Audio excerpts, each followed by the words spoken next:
Hello and welcome back to the Refined Ladies Conversations right here on my YouTube channel. My name is Lady Bodam. It's a joy to have you join me today. Can I start off by saying thank you? I have got emails, I've got private messages, I have received voice notes, and I've received comments as well on the last video.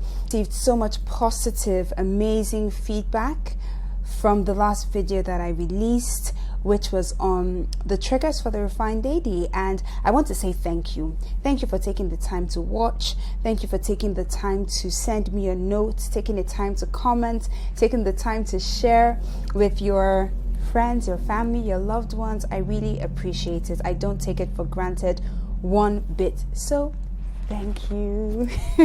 And today, this evening, I wanted to speak a bit about the art of conversation for the refined lady. And why is this important? Oh, you know how it is. We women and our communication, a lot of the time we just hear that people will trying to have conversations and we're not communicating as powerfully as we can. And my aim is that after today's conversation, I will give you 5, 6, maybe 7 tips to help you communicate more impactfully, more powerfully, and a lot more intentionally. I hope you have your journals and you're ready to go. Drum rolls. Let's go. Tip number 1, I say speak with purpose and vocal conviction. Speak with purpose and vocal conviction. Now, because of how our voices tend to be as women, because of how we're conditioned, because of all the things underneath, all the things that are going on, we tend to end our words a lot of times on a slight lilt that goes up, as if it's a question. Is it a question? No, it's not a question. So if it's not a question, we need to end on the same tone that we begin. I want you to think of 3 things when you're communicating. We'll call them the 3 P's. The first is pitch, the second is projection, and then the third is going to be your pace. Okay, now what is pitch? Pitch is essentially how your voice, the volume of your voice, how your voice comes across. And it's little things like this. You need to push out your voice. When you're speaking, I don't want you to speak from up here, which is just here, and I have a very soft voice. I want you to speak from your diaphragm. Speak from, the very bottom here, right? Speak out, okay, with power and with conviction. Some other people say, you need to engage your core and do it as if you're doing Pilates. I just started Pilates last week. And I think I'm really bad because when she tells me, stack up your spine, I'm thinking, what are you talking about? My spine is stacked, isn't it? Like it's stacked one on the other. What are you saying? By the way, well, if you're a Pilates person, you can give me tips to become better at Pilates. I will willingly, joyfully accept it. But speak from the very bottom here. Then end your sentences on an even tone. Okay, end it on an even tone. I want you to think of projection. When you think, how should I project my voice? I want you to think if you're in an intimate room, you want your voice to be heard, but you don't want to be shouting. Okay? If you're in a large space, you want to project in a manner that even the person at the very far end of the room can hear you in a clear, concise manner. And if you're at an intimate dinner for 2, you want to lower your voice just a little bit so that the person that's on the other end of the table, your significant other, your, I don't know, whatever, right? Just hears what you're saying just for him. He feels as if you're communicating just for him. So you measure it that way.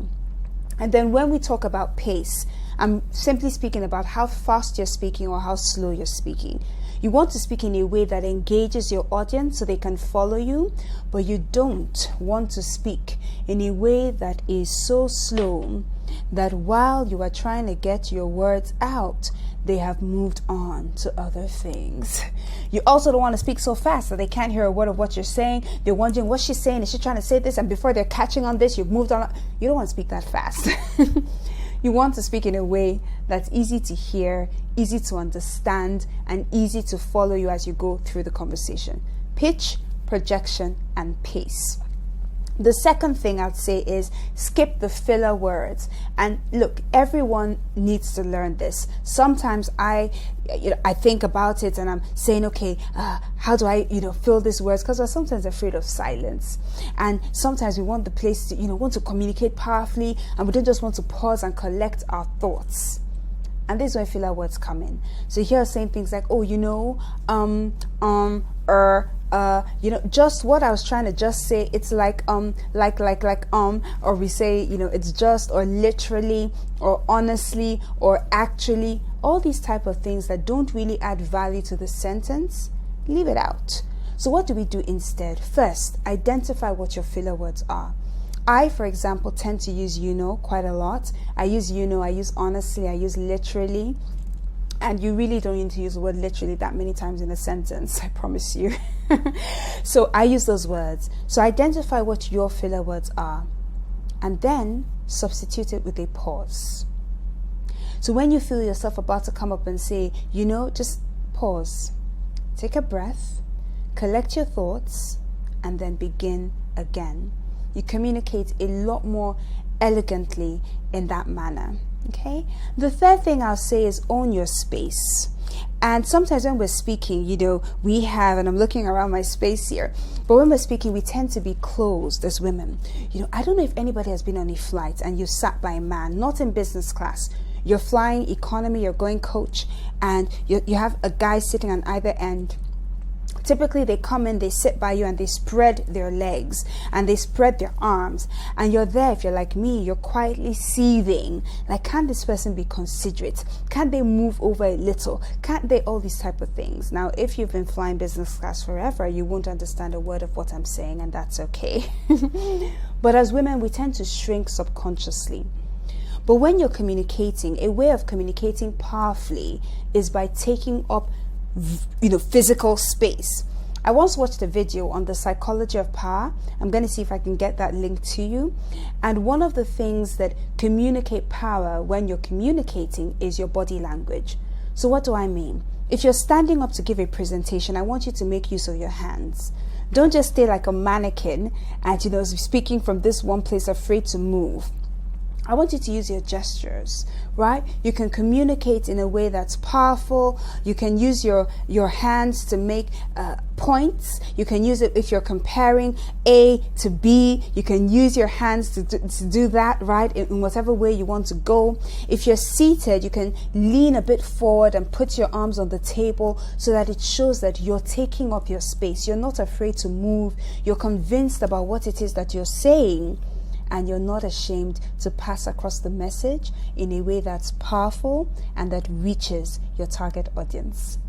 The fourth thing I'll say is be direct. And what do I mean? So many times we women like to tell stories. So we go on and on and on about a gazillion and one stories. We just keep on, waffling around the place before we actually get to our destination. By then, we've lost half the audience and the other audience is on their phone. I want you to try and get to the point. Be direct. Think about, what do I primarily want to communicate? So I said I want to communicate how to communicate in this video, and I want to share with you. Remember the very beginning, I said I want to share with you 5, 6, or 7 tips, because depending on how much time we have with you, and I've got to 4 tips. Now, the reason why I started that way is so that you can keep in your mind that she's only going to get to 7. The most she's going to get to 7 is 7, and you would follow me along the conversation. So don't waffle. The other thing I would say is be unapologetic. Now, as women, when we're communicating, a lot of the time we say things like, I'm sorry, I wanted to say, I'm sorry to say A, or sorry about, no, don't apologize. We apologize so often. So we're so apologetic a lot of the time. So instead of saying sorry or putting an apology in front of what you want to say, just say what you mean to say.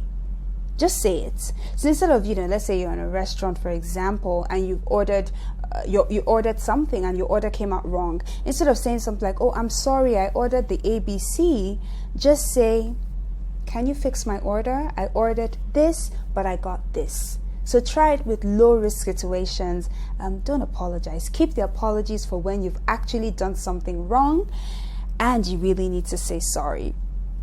The other thing I would say is separate your reaction from your response. Now, if you've heard anything about how women communicate, you hear things like, oh, we're too emotional, you can't just have a rational conversation with her, blah, blah, blah, all these things. I know we're emotional, and that's okay. Our emotions are positive, but let's learn how to use our emotions in a powerful way.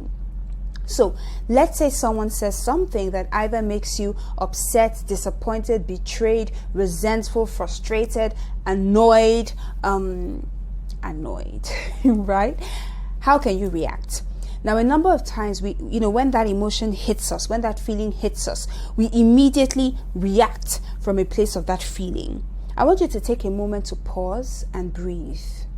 Pause and breathe. Remember last week we spoke about breathe, label, and response, and I was sharing with you what I had learned in a class by Dr. Borire. I don't know if you remember that, and if you didn't, go watch last week's episode. It was quite good. But breathe, label, and respond. So breathe and say, okay, I'm irritated in this moment, but I will not respond from a place of irritation. So that's what you're doing in that moment that you stop to breathe, and then you respond with facts only.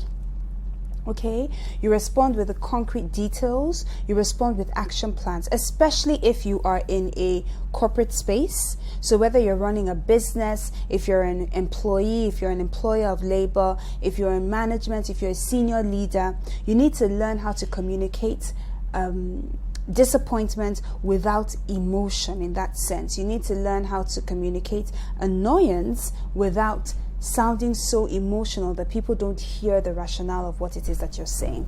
So say concrete details of what went wrong, what happened, and what do we do now, which is the action steps. Don't get defensive, don't blame someone else, try not to cry, all right, all these things, and that would help you communicate better.